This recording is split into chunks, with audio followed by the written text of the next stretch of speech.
Okay, so I tell you who's not in it. Doc Rivers. We almost blew a 28-point lead last night, so no way he's in the coach of the year run. But right now, I mean, it's hard to not look at what Boston is doing, even when they don't have their great players.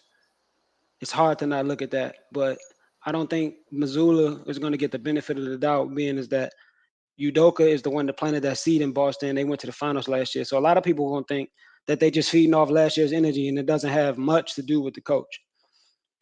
Um, Denver, like Mike Malone is doing his thing, but again, it could also just be Jokic got his role players back. Like they're healthy now.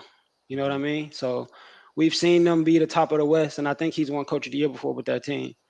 So me, my winner right now is Mike Brown, and me personally, I don't think it's close. Um, I don't think nobody, regardless of what injuries went on, would think the Kings would be the 3 seed, except Joe. You know what I mean? Like maybe if you start looking at it, you probably would have said maybe, but off the top of anybody's head, nobody had the Kings being the top 3 seed. And Tom Thibodeau just won Coach of the Year, what, 2 years ago with the Knicks? And Mhm. they were the 4 seed. And everybody was so hyped that the Knicks making the playoffs and they finally got a good team. Well, Sacramento is even worse than the Knicks. Sacramento has the longest playoff drought I've ever seen. The last time they was in the playoffs, like I had math homework, so I don't, I don't, I don't see how Mike Brown doesn't get any love for this. He's completely changing the culture in Sacramento. I just watched a video, y'all. I know this is a long time ago, but I just watched a video with Kenny Smith talking with Draymond Green, and he was drafted by Sacramento, Kenny Smith. And when you get drafted, you call the team and you talk to the owner. I just got drafted. Woo woo woo. He called Sacramento, and the secretary was like, "Yeah, Sacramento office. Who's calling? I just got drafted. I'm here to speak to the owner." Okay, one moment. 5 minutes later, she'll click back over. Hi, this is Sacramento's office. Who's calling? It happened like 3 times. He said the culture there was so bad. He said the players had to do their own laundry. Oh, Like wow. it was that bad in Sacramento. And he had no idea how bad they were because they didn't come on TV. Nobody talked about them. So I know that was a long time ago, but that just gives you an idea how bad that franchise and the culture is. Mike Brown is putting his fingerprints all over the team. I know y'all seen Joe post clips of first or second play of the game. Somebody will get beat on a backdoor cut. Mike Brown's calling timeout. Mhm. And he's not huddling them up. He's bringing them right on the court and showing them exactly where the play happened and walking them through it in front of everybody. Like he's holding his players accountable. So, Like the like, bean. like the Devine, yeah, I think if we're going to go by the criteria and the way we've been doing Coach of the Year, the way Tom Thibodeau won it with the Knicks, is no way Mike Brown doesn't deserve it this year. So I'm going with Mike Brown right now so far. Like the beam. Like the bean. Sheesh, man. Even with Joe not being here, man, it sounded like Joe was getting some of them notes under the table, man. Uh-huh. No, I'm joking, man. But I gotta go Mike Brown too. Close second was Jacques Vaughn, just because of all the drama that comes with the Brooklyn Nets and how he reshaped that whole situation once Steve Nash left, and you see how that team actually started playing defense. Kyrie and KD at some point looked like they were actually going to be title contenders, and then next thing you know, Kyrie just was like, "I'm done." But at the end of the day, for a coach to come in the middle of all of that and turn around the whole offense and make them play defense and have them to look like they were contenders in the East, Kyrie left him at the 4 seed. He kept saying that. That's why Jacques Vaughn was my close second. Yeah. However, everything you said, JMO, times two.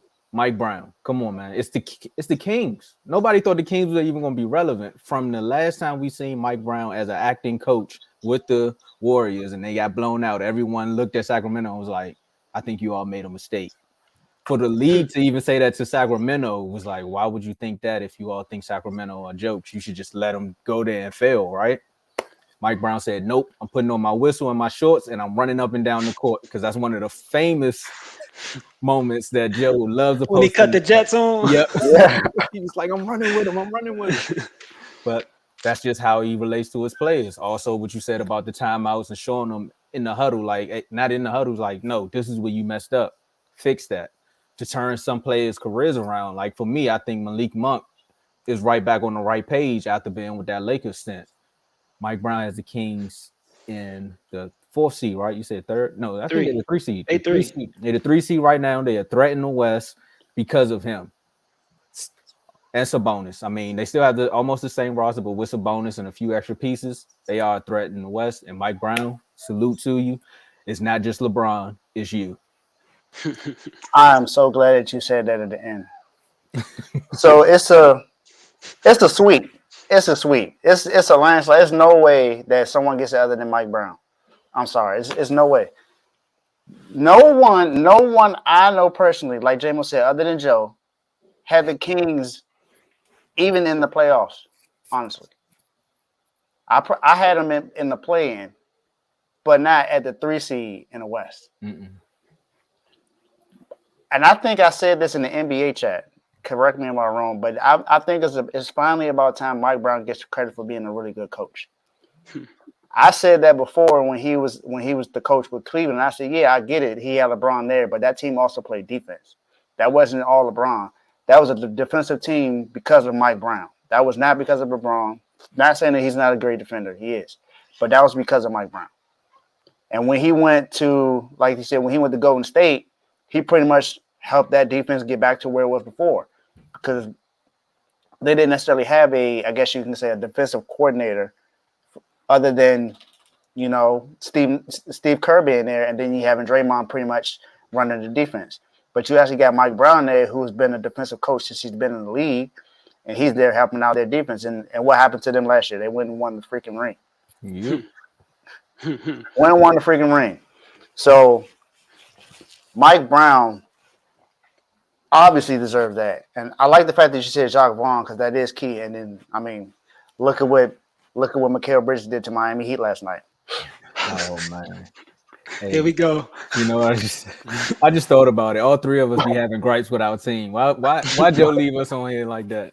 But we're not here to talk about Miami. I'm just saying Jacques Vaughn has done a really good job in Brooklyn without having a superstar on that team, because there is no superstar on that team now.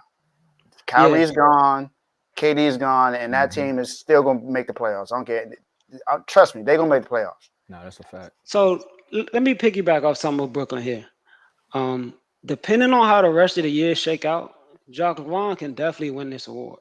That's true. Because I don't know where they're seated right now, off the top of my head. I think they 5th. They're the 5th. They seed, 5th. Right? Yep. Now, yeah, right above. If they maintain, they don't even have to move up. If they maintain, Jacques Vaughn can get in there. And Brooklyn's front office, get them all out of here except for Jacques Vaughn. He should be the only one that should be allowed to come back. Right. Because how you KD and Kyrie? Man. Yeah. I mean, I don't know what goes on inside those walls, because Kyrie and KD, they could be, sensitive or shaky, however you want to call it. It is what it is. I'm not talking about them as people. I'm just saying it always something. Whether it's their fault or not, it's always something. So I'm not saying it's all on the ownership or whatever, but I mean, they got to go. Jacques Vaughn should be the only one that deserves to have his job back if he wants it. They should get out of here. But like you said, if Jacques Vaughn looks good, then that makes them look good, right? So it's a lose-lose situation it's a win-lose situation for him. Yeah, but if depending on how the rest of the year shake out, I could see Jacques Vaughn shaking up the coach of the year. Really, no debate for me on that one. Vaughn made a good point in the comment. He said, I'm not sure if they're going to maintain the 3rd spot. That's true. I mean, because you got to look at what Dallas and Phoenix just did. Dallas and Phoenix just upgraded their roster. So I'm almost certain that Dallas and Phoenix not going to finish 10 games behind the Nuggets. I'm almost certain that's not going to happen. I see them improving for sure. But, I mean, you can't go wrong with Mike Brown being the coach of the year. I mean, franchise alone. This like J-Mo said, they haven't made the playoffs since they had Mike Bibby. Yeah. Like, come on now. That's you gotta give him some praise for that one. So we're all in agreement on that one. Mike Brown. The award should be go to you. Jacques Vaughn, you right there, close second. Yep. So one of you two, anyone else other than them two, y'all tripping. I'm gonna say that right now. Man.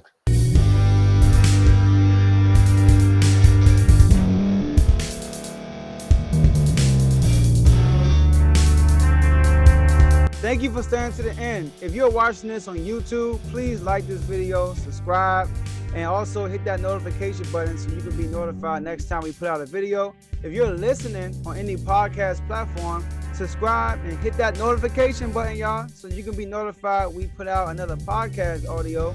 And last but not least, hit that share button, no matter what you're listening to or watching it. Hit that share button and send it to somebody that you know that would love to watch this episode you just listened to. So once again, thank you for staying to the end, and we'll see y'all in the next episode.